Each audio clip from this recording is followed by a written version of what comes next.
And what we've seen in China is private companies such as Alibaba, Tencent, Huawei stepping up on the CSR front, as well as, of course, state-owned enterprises.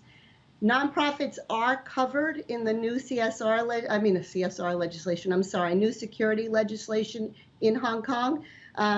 We don't know exactly what that means, but we can say that throughout Asia, the private sector, so philanthropy and CSR, tends to give and I suppose be active aligned with government, and we don't see that changing.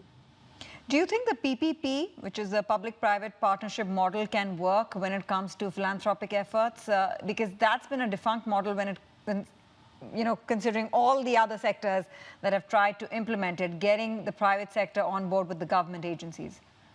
In fact, we're doing a study on PPP across Asia right now. I hope you'll have me back when we release it. We see increased public-private partnership. And in Asia, what we observe is that private sector, as I said, tends to work in tandem with government.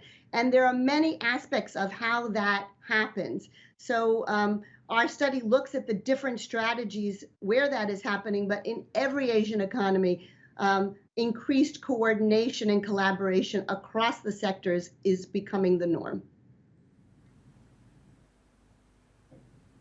And just finally, Ruth, if we can go back to the two standouts on your list of who's doing well in this effort, Singapore and Taiwan, can you just briefly tell us, the secret to the success in those cases?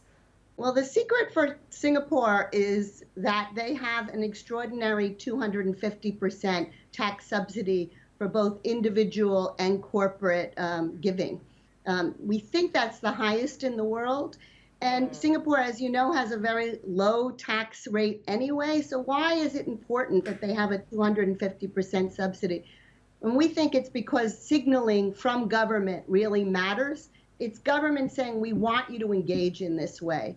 Taiwan also, the government is very clearly saying, we see the social sector as a partner with us in how we address community needs. And they have put into place a number of policies and regulations that, in effect, enhance that collaboration and allow the social sector to thrive.